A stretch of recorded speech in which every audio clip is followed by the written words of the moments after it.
하나님께서 우리에게 주시는 말씀은 신약성경 빌립보서 4장 4절로 7절까지의 말씀입니다. 빌립보서 4장 4절로 7절 말씀 우리 함께 봉독하십니다. 주님 안에서 항상 기뻐하십시오. 다시 말합니다. 기뻐하십시오. 여러분의 관용을 모든 사람에게 알리십시오. 주님께서 가까이 오셨습니다. 아무것도 염려하지 말고 모든 일을 오직 기도와 간구로 하고 여러분이 바라는 것을 감사하는 마음으로 하나님께 아뢰십시오. 그리하면 사람의 헤아림을 뛰어넘는 하나님의 평화가 여러분의 마음과 생각을 그리스도 예수 안에서 지켜줄 것입니다. 아멘. 참 좋으신 주님의 은혜 그리고 평화가 여러분에게 임하시기를 빕니다. 오늘 이 예배도 변함없이 감사로 제물 삼아 드리는, 그래서 우리 하나님 기뻐 받으시는 온전한 예배, 또 주님 예배하신 복과 은혜를 우리가 꼭 받아 누릴 수 있는 소중한 예배가 될 줄 믿습니다. 주님께서 우리 가운데 특별히 내 마음속에 오심을 기다리는 절기, 대림절기를 우리는 살고 있습니다. 희망, 평화, 기쁨, 그리고 사랑, 이것을 의미하는 대림절 초를 하나씩 밝히고 있습니다. 대림절 세 번째 주일, 오늘은 기쁨의 초에 불을 밝혔습니다. 지난 주일 우리들은 주님은 평화 그리고 기다림이라고 하는 제목으로 말씀을 나눴었죠. 평화의 왕으로 오신 주님을 우리 기다리자고 했습니다. 맞이하자고 했습니다. 평화의 왕이신 예수님 우리 가운데 오셔서 우리를 다스려 주셔야지 그때 비로소 참 평화가 있다고 했습니다. 평화의 왕이신 주님께서 내 마음속에 오셔서 나를 다스려 주셔야지 우리는 이 세상 속에서 평화를 일구는 일꾼이 되고 평화의 도구로 살아갈 수가 있다고 했습니다. 오늘은 큰 기쁨의 소식으로 우리 곁에 오신 주님을 생각하려고 합니다. 우리에게 기쁨을 주시려고 기쁨이 되셔서 우리 곁에 오신 예수님, 첫 성탄의 소식을 전하는 천사는 목자들에게 이렇게 말해줍니다. 나는 온 백성에게 큰 기쁨이 될 소식을 너희에게 전하여 준다. 큰 기쁨의 소식, 이게 복음이거든요. 유앙겔리온이라고 하는 헬라어인데 이게 바로 곧 복음입니다. 그래요, 예수님은 기쁨의 소식으로 이 땅에 오셨습니다. 예수님의 나심은 그대로 기쁨입니다. 기쁨으로 오신 예수님께서 공생의 삶을 사시는데 요한복음 15장에 이런 말씀을 하십니다. 내가 너희에게 이러한 말을 한 것은 내 기쁨이 너희 안에 있게 하고, 예수님께서 많은 말씀들, 천국 복음을 전하시거든요. 진리의 말씀을 전하신단 말이에요. 근데 이유가 뭐냐? 내 기쁨이 너희 안에 있게 하고 또 너희의 기쁨이 넘치게 하려는 것이다. 그래요, 예수님은 우리에게 주님의 그 기쁨이 넘치게 해주시기 위해서 이 땅의 삶을 사셨고 또 많은 말씀을 전해주셨습니다. 이제 예수님 요한복음 17장은 예수님의 긴 중보의 기도거든요. 우리를 위한 기도. 이렇게 13절 말씀하십니다. 이제 나는 아버지께로 갑니다. 십자가가 이제 얼마 남지 않았습니다. 그래서 이제 나는 아버지께로 갑니다. 내가 세상에서 이것을 아뢰는 것은, 내가 이렇게 이들을 위해서 기도하는 것은 내 기쁨이 그들 속에 차고 넘치게 하려는 것입니다. 예수님의 삶은 기쁨으로 이렇게 이어집니다. 기쁨의 소식으로 기쁨이 되어서 오셨고 기쁨을 말씀해 주시면서 이 땅의 삶을 사셨고 심지어는 십자가의 죽으심을 앞두고도 기쁨을 우리에게 말씀해 주십니다. 모든 것이 기쁨으로 연결이 됩니다. 그러면 사랑하는 여러분, 여러분의 마음은 기쁨이 차고도 넘치십니까? 나는 기뻐요 하면서 지금 하루하루를 살아가고 계십니까? 지난 주간에 우리 단양동 지방 부흥 사경회가 있었죠. 강사 목사님, 제가 잘 알고 있는 선배 목사님이거든요. 할렐루야 하고 말씀 시작하시면서 꼭 뭐라 그래요? 우리를 쭉 쳐다보시면서 왜 표정이 빛받으러 온 사람 같습니까? 그러잖아요. 우리 막 웃죠. 기뻐하자는 이야기입니다. 기뻐합시다. 기도를 하십니다. 언제나 그러셨어요. 예수 믿는 것 하나 가지고도 감지덕진데 예수 믿는 것 하나 가지고도 우리 기뻐할 수 있다고 하는 이야기입니다. 그래요. 누구나 기뻐하며 살고 싶습니다. 내 속에 기쁨이 마르지 않았으면 좋겠습니다. 세상 살면서 늘 기쁜 일, 즐거운 일, 행복한 일만 있었으면 좋겠습니다. 나만 기쁘자는 것 아니죠. 다른 이들도 기쁘고 즐겁게 살기를 우리는 기원합니다. 하지만 우리는 잘 알고 있습니다. 이 세상에서는 그런 일들이 일어나지 않습니다. 우리의 바람대로 늘 기쁘고 행복하고 즐겁게 살기가 참 어렵습니다. 그러면 우리는 어떻게 해야 할까요? 오늘 말씀 속에서 답을 찾아보려고 합니다. 그래서 오늘 7절 말씀이 기둥이 되는 거예요. 7절 말씀을 꽉 붙들어야 됩니다. 그리하면 사람의 헤아림을 뛰어넘는 하나님의 평화가 여러분의 마음과 생각을 그리스도 예수 안에서 지켜줄 것입니다. 사람의 지각을 뛰어넘는 하나님의 평강이 우리의 마음과 생각을 그리스도 예수 안에서 지켜주실 것이다. 기쁨. 이 기쁨은 세상이 줄 수도 알 수도 없는 기쁨이거든요. 그래서 참 기쁨이라고 부릅니다. 그런데 참 기쁨은 어디에서 오는가? 하나님이 주시는 평화에서 옵니다. 하나님의 평화와 기쁨은 우리가 꼭 붙들려고 하는 그 기쁨은 연결되어 있습니다. 하나님의 평화를 누리려면 그래서 그 앞에 있는 4절과 5절과 6절을 잘 살피고 한 절 한 절이 주는 교훈을 우리가 기억하고 실천해야 되는데 한 절 한 절씩 한번 살펴보겠습니다. 먼저 첫 번째 4절 말씀. 주님 안에서 항상 기뻐하십시오. 다시 말합니다. 기뻐하십시오. 줄여봐요. 주님 안에서 항상 기뻐하십시오. 지금 빌립보 교회 성도들에게 편지를 쓰고 있는 사도 바울의 형편은 기쁠 수가 없는 형편이에요. 왜? 로마 감옥에 갇혀 있거든요. 그래서 빌립보서의 첫 번째 별명은 옥중서신입니다. 갇혀서 죄수로 살아간다고 하는 것, 제한된 공간 안에 있어야 되니까 활동이 자유롭지 못하죠. 만나고 싶은 사람 만날 수가 없습니다. 가고 싶은 곳 갈 수가 없습니다. 하고 싶은 건 마음대로 할 수도 없죠. 심지어 모욕당합니다. 심지어 매를 맞기도 합니다.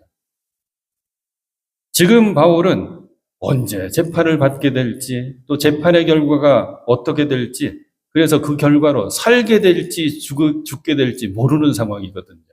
근데 우리는 뒷얘기까지도 알죠. 결국 사도 바울은 순교를 당하게 됩니다. 그런데 사도 바울이 왜 감옥에 갇혔을까? 죄 지어서가 아니에요.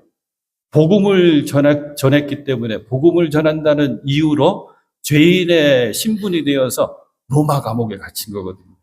그리고 자신의 생사를 이제 재판장의 손에 맡기고 있는 상황입니다. 우리 같으면 어떨까요? 말씀을 쭉 풀어내면서 메모를 해봤어요. 나라면 어떻게 할까? 감정이입을 해보는 거죠. 두 문장이 나오더라고요. 이게 웬일입니까, 주님? 이게 먼저 나와요. 이게 웬일입니까, 주님? 또 다른 거. 주님, 이럴 수는 없습니다. 이게 나오더라고요. 주님, 이게 웬일입니까? 주님, 이럴 수는 없죠. 그런데 바울은 기뻐합니다. 진심으로 기뻐합니다. 그리고 빌립보 교회 성도들에게 여러분들도 기뻐하십시오. 내가 다시 말합니다. 간곡하게 얘기합니다. 기뻐하십시오. 이렇게 이야기하거든요. 그래서 빌립보서에서는 기뻐하라라고 하는 단어가 16번 나오거든요. 그래서 옥중서신 빌립보서는 또 다른 별명이 기쁨의 편지, 기쁨의 서신입니다. 항상 기뻐하십시오. 항상을 놓치면 안 돼요. 제가 찾아봤어요. 항상이 국어사전에 뭐라고 정리되어 있을까? 이렇게 되어 있어요. 언제나, 변함없이, 늘 이게 항상이다. 어떤 환경이나 상황 중에서도 기뻐해야 된다는 얘기입니다.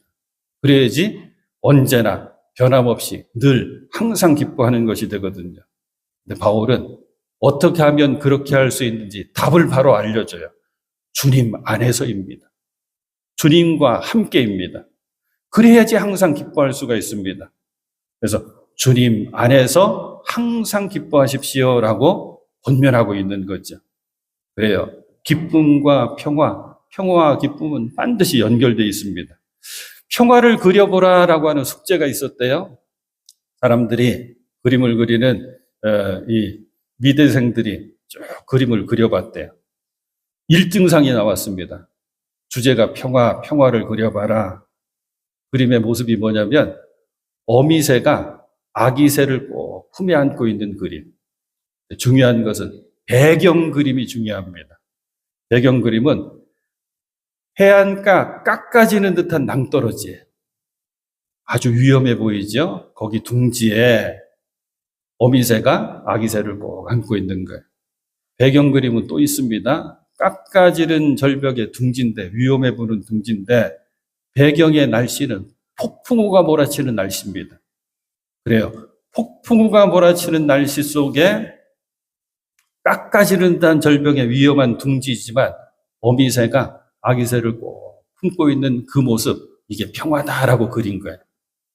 인생은 어찌 보면 날씨와도 같습니다. 추운 날이 있지요, 더운 날이 있지요, 선선한 날이 있지요, 눈 오는 날이 있지요, 비 오는 날이 있지요, 바람 부는 날이 있지요, 태풍 몰아치는 날이 있지요. 계절마다 날씨 다 다릅니다. 때로는 하루 동안에도 날씨가 수시로 변합니다. 변화무쌍합니다. 우리 인생도 마찬가지라고 했죠. 행복한 날이 있습니다. 많이 있습니다. 기쁜 날도 있습니다. 즐거운 날도 있습니다. 평안한 날도 있습니다. 하지만 슬픈 날이 있고 불행한 날이 있고 기분 나쁜 날이 있고 우울한 날이 있고 절망스러운 날이 있습니다. 인생도 역시 변화무쌍합니다. 폭풍우 절벽, 위험해 보이는 둥지 속에 아기 새는 평화롭다 그랬죠? 그런데 동시에 기쁩니다. 왜? 어미새 품에 안겨 있으니까. 떨고 있는 아기 새를 품에 안은 어미새도 기쁩니다. 왜요? 품에 안은 아기 새가 더 이상 떨지 않고 있으니까. 우리도 어떤 상황과 환경과 형편에서도 주님 품에 안겨 있어 평안을 누리게 되면 그때 기뻐할 수가 있습니다. 이것이 주님 안에서 항상 기뻐하십시오. 예수 그리스도 우리 주님은 기쁨의 근원이 되십니다. 그래서 우리 찬송하잖아요. 기쁨의 근원 되시는 예수를 믿고 삽시다. 예수를 위해 삽시다. 이 믿음이 있으면 사도 바울의 고린도후서 12장의 고백이 이해가 됩니다. 사도 바울이 육체에 몹쓸 가시가 있었거든요. 괴롭히는 질병이었습니다. 그래서 3번이나 간절함으로 하나님께 기도합니다. 이 가시 좀 제해달라고, 없애달라고. 하나님 응답하시죠? 내 은혜가 내게는 족하다, 안 된다 하시는 응답입니다. 바로 이 말씀이에요. 나에게 이르시기를 내 은혜가 내게 족하도다. 이는 내 능력이 약한 데서 온전하여짐이라 하신지라. 그러므로 도리어 크게 기뻐함으로 나의 여러 약한 것들에 대하여 자랑하리니 이는 그리스도의 능력이 내게 머물게 함이라. 그러므로 내가 그리스도를 위하여 약한 것들과 능욕과 궁핍과 박해와 곤고를 기뻐하노니 이는 내가 약한 그때 강함이라. 이것이 주님 안에서 항상 기뻐하는 모습입니다. 약한 것을 도리어 기뻐합니다.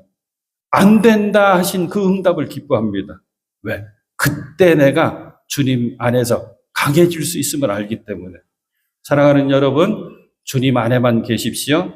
그리고 항상 언제나 늘 변함없이 기뻐하시는 여러분 되시길 바랍니다. 주님 안에서 이렇게 항상 기뻐하는 사람, 참 기쁨을 아는 사람의 모습 한 가지가 5절에 나옵니다. 5절 말씀, 여러분의 관용을 모든 사람에게 알리십시오. 주님께서 가까이 오셨습니다. 우리의 관용을 모든 사람에게 알려줘야 된다는 거야. 주님 가까이 오셨으니까 빨리 알려줘야 되고 분명히 알려줘야 되고 서둘러서 알려줘야 된다고 하는 말씀입니다. 기쁨의 사람은 관용하는 사람입니다. 그럼 관용이 뭘까 찾아봤어요? 사전에는 길게 나왔어요. 나 자신의 당연한 권리를 포기하고 다른 사람을 너그럽게 대하는 태도다. 그래요. 너그러운 마음, 자비로운 마음, 동정심, 온유한 마음, 유순한 마음, 친절한 마음, 그리고 양보하는 마음, 아량과 인내, 이런 마음을 다 담아가지고 하는 행동이 관용입니다. 관용하는 사람의 특징이 그래서 이런 특징이 나와요. 어떤 손해를 받습니다. 어떤 피해를 당했습니다. 하지만 쉽게 흔들리지가 않는 거예요. 평정심을 유지하고 인내합니다. 그리고 도리어 화를 내야 되는 상황인데 도리어 자비와 동정심으로 그 사람을 대합니다. 이게 더 깊어지면 그때 비로소 용서가 나옵니다. 용서는 뭐냐면 나의 피해를 남에게 탓하지 않는 거예요. 여러분 이렇게 하실 수 있을까요? 그래서 제가 일부 예배 때도 예를 들어봤어요. 여러분 요거 하실 수 있을까요? 그러면서 예를 들었거든요. 재밌습니다. 한번 따라와 주십시오. 길을 갑니다. 친구 만나려고 기쁘게 길을 가는데 누가 옆으로 딴짓하며 가다가 내 어깨를 탁 치고 갔어요. 근데 미안하다는 소리 안 합니다. 여러분 요거 관용할 수 있을까요? 넉넉한 마음으로 품어줄 수 있을까요? 그러니까 우리 일부 예배 성도님들 대부분이 할 수 있어요. 이 표정 지으시더라고요. 그래, 저도 할 수 있습니다. 바빴겠지? 그러면 할 수 있어요. 자, 두 번째. 오래도록 사고 싶었던 하얀색 좋은 운동화를 샀습니다. 요거를 딱 처음 신고 전철을 탔어요. 전철에 유난히 사람이 많더니 어떤 사람이 내 발을 확 밟았습니다. 발은 아픈 건 둘째치고 그렇게 아꼈던 하얀색 운동화가 발자국이 새카맣게 나 있어요. 이거 관용할 수 있어요? 용납할 수 있습니까? 조금 갸우뚱하셔요.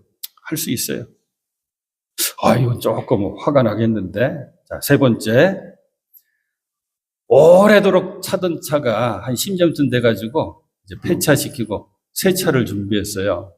한참을 기다렸더니 멋진 새 차가 왔습니다. 이거는 닦기도 아까워요. 그런데 이 차를 딱 몰고 처음 쭉 출발해서 가는데 어떤 사람이 내 차 옆을 확 스치면서 흠집을 잔뜩 내고 휙 하고 갑니다. 이거 용서할 수 있을까요? 없을까요? 관용할 수 있을까요? 없을까요? 여기서는 다 못하겠다 그러시더라고요. 제가 조건을 달았습니다.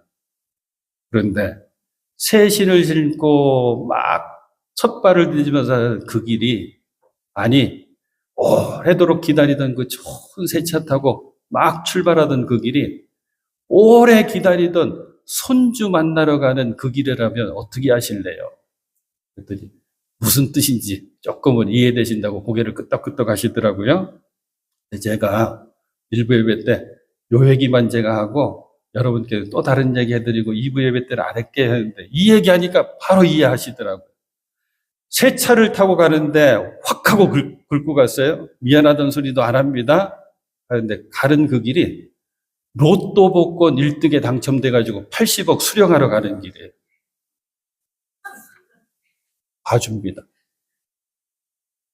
바울은 사람들에게 상처를 많이 받았거든요. 유대인에게는 목숨의 위협을 늘 당했습니다. 하지만 자신이 복음을 전해준 믿음의 형제 자매들에게도 많은 상처를 받았습니다. 하지만 바울은 미워하지 않습니다. 원망하지 않습니다. 관용으로 풀어버립니다. 용서합니다. 용납합니다. 그렇게 할 수 있는 힘이 어디서 나왔을까? 주님 안에서의 기쁨을 놓치지 않았기 때문입니다. 정리할게요. 그 기쁨이 상처보다 컸기 때문입니다. 내가 입은 손해가 아무리 크다고 해도 그 기쁨이 덮어버리면 되는 거예요. 우리 예수님, 우리 주님은 모든 것을 품어주셨습니다. 모든 것을 품어주시려고 십자가에서 두 팔을 크게 벌리시고 그렇게 벌리시고 못 박힘을 당해 고난받고 죽으셨습니다. 주님 안에서 기뻐하셔서 그 기쁨이 여러분의 마음을 확 덮을 수 있길 바랍니다. 관용의 사람이 되어서 세상 가득한 지금 이 땅이 그렇잖아요. 미움과 갈등과 불화와 증오, 이것을 다 덮을 수 있기를 소망합니다. 아프리카 한 부족 이름이 바벤바라고 하는 부족이 있대요. 이 부족은 사람들이 착하대요. 호전적이지 않고 착하대요. 이 부족의 특징 하나가 있답니다. 부족원들 가운데 잘못한 일이 생겼어요. 그러면 부족원들을 다 모아놓고 가운데 딱 세워놓는답니다. 재판정 같죠? 그런데 흥미롭게도 부족원들이 돌아가면서 한마디씩 지금 잘못하고 서 있는 그 부족원한테 칭찬을 하기 시작한답니다. 제가요, 한 달 전에는 이렇게 착한 일을 했어요. 제가요, 지금 저기 저렇게 서 있지만 2주 전에는 이렇게 좋은 일을 했어요. 제가 일주일 전에 이렇게 용기 있게 행동했어요. 누구를 도와줬어요. 어떻게 했으면 칭찬을 쭉 다 한대요. 그러면 가운데 서 있던 잘못한 사람이 진심으로 용서를 구하고, 진심으로 잘못을 이야기하고 용서를 구하고 내려오면 다 끌어안아주면서 다시 부족원으로 받아준다는 거예요. 주님 안에서 항상 기뻐하는 사람, 그 기쁨이 너무너무 커서 관용으로 사람을 품어줄 수 있는 사람, 그런 사람이 꼭 되실 수 있기를 축복합니다. 그런 사람이 하는 신앙의 한 모습, 귀한 특징이 여기 있습니다. 이거 우리 꼭 닮아야 돼요. 6절입니다. 아무것도 염려하지 말고 모든 일을 오직 기도와 간구로 하고 여러분이 바라는 것을 감사하는 마음으로 하나님께 아뢰십시오. 우리 이 말씀 너무 좋아하잖아요.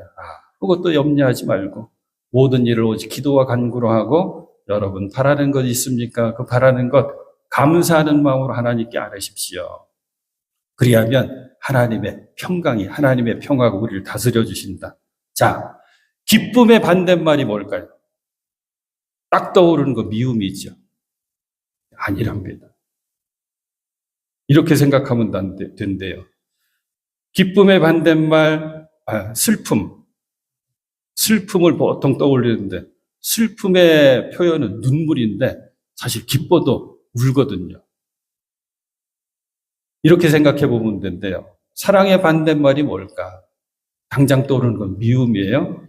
그런데 사랑의 정확한 반대말은 무관심이랍니다. 똑같이 맞춰봤더니 기쁨의 반대말은 슬픔이 아니라 무감각이래요. 무감각. 그래서 기쁨을 회복하기 위해서는 그 무디어진 감각이 먼저 회복돼야 된대요. 무디어진 감각을 회복하는 방법, 이거 하나만 하면 된대요. 감탄하면 된답니다. 감탄하는 것. 예를 들어 볼게요. 맛있는 음식 먹습니다. 그러면 와, 맛있다 하는 게 감탄하는 거예요. 멋있는 풍경 봐요. 그리고 멋진 음악 들어요. 그리고 재미있는 드라마, 영화 봐요. 그때도 참 아름답다. 정말 재밌다. 정말 멋지다. 이게 감탄하는 거랍니다. 감탄의 감각이 살아있는 거예요. 도움받았을 때 진심으로 감사합니다. 고맙습니다. 사랑하는 사람에게 진심으로 사랑합니다. 이게 다 감탄하는 거래요. 그러면 기쁨의 감각을 살리는 감탄이 뭘까? 기쁨을 살려주는 감각은 감사합니다. 감사하는 마음으로 하나님께 아뢰십시오. 사도 바울이 그래서 권면하는 거거든요. 감사하는 마음으로 살고 싶은데, 기도하고 싶은데, 모든 일을 오직 기도와 간구로 하고 싶은데 가로막는 걸림돌이 딱 하나 있죠. 그게 염려입니다. 모든 염려. 그래서 아무것도 염려하지 말고 이게 잘 안 됩니다. 어렵습니다. 저는 근심, 걱정, 염려를 동해바다 파도로 자주 비유했거든요. 한 번 왔는데 끝난 게 아니에요. 또 다른 파도가 오듯이 계속해서 오는 거. 더 재미있는 비유를 봤어요. 근심, 걱정, 염려는 파리나 모기같이 날벌레와 같대요. 쫓으면 다시 날아와 앉습니다. 쫓으면 또 와서 앉아요. 화가 나가지고 죽입니다. 파리채 들고 또 다른 게 날아와서 앉습니다. 근심, 걱정, 염려, 그것이 깊어져서 절망이 되고 슬픔이 되고 괴로움이 돼서 마음을 자꾸 짓누르죠. 바울의 사역 가운데 근심이 많았거든요. 그래서 사도 바울이 고린도후서 6장 10절에 이렇게 얘기해요. 우리는 근심하는 자 같으나, 여러분들이 우리를 보기에 우리는 우리의 사정과 형편이 근심하는 자 같지요? 근데 항상 기뻐하고, 가난한 자 같으나 많은 사람을 부유하게 하고, 아무것도 없는 자 같으나 모든 것을 가진 자로다. 상황과 형편은 분명히 근심하는 자인데, 그렇지만 항상 바울은 기뻐했습니다. 486장 찬송, 우리 이렇게 찬송해. 이 세상에 근심된 일이 많고 참 평안을 몰랐구나. 참 쉬는 날 없었구나. 죽을 일 쌓였구나. 내 주 예수 날 오라 부르시니 날 사랑하시오니 날 건져주시오니 곧 평안이시리로다. 이제 답이 나와요. 파리처럼 모기처럼 날벌레처럼 쫓아도 계속 내려앉아서 나를 괴롭히는 근심, 걱정, 염려는 주님께 맡겨버리십시오. 맡아주신다고 약속해 주셨습니다. 그 약속 믿고 맡겨버리십시오. 수고하고 무거운 짐진 자들아 다 내게로 오라. 이 약속만 믿고 맡겨버리고 우리가 할 것은 한 가지입니다. 감사함으로 하나님께 아뢰는 것입니다. 감사로 기도하는 것입니다. 그리하면 사람의 헤아림을 뛰어넘는 하나님의 평화가 여러분의 마음과 생각을 그리스도 예수 안에서 지켜주실 것입니다. 우리가 항상 기뻐하면서 넉넉한 마음 그리고 관용을 베풀면서 사람들을 품어주면서 사람의 헤아림을 뛰어넘는 사람으로서는 감히 생각할 수 없는 하나님의 평강이 우리 한 사람 한 사람의 마음과 생각을 지켜주시는 이 귀한 경험을 해봤으면 좋겠습니다. 기쁨으로 우리 곁에 오신 주님 잘 기다렸다가 맞이하십시오. 주님 안에서 항상 기뻐하시고 관용으로 품어주는 사람 되시고, 그래서 하나님 주시는 평화, 세상이 줄 수도 뺏을 수도 없는 그 평화를 누리며 살아가시는 여러분 모두가 되실 수 있기를 주님의 이름으로 축원해 드립니다.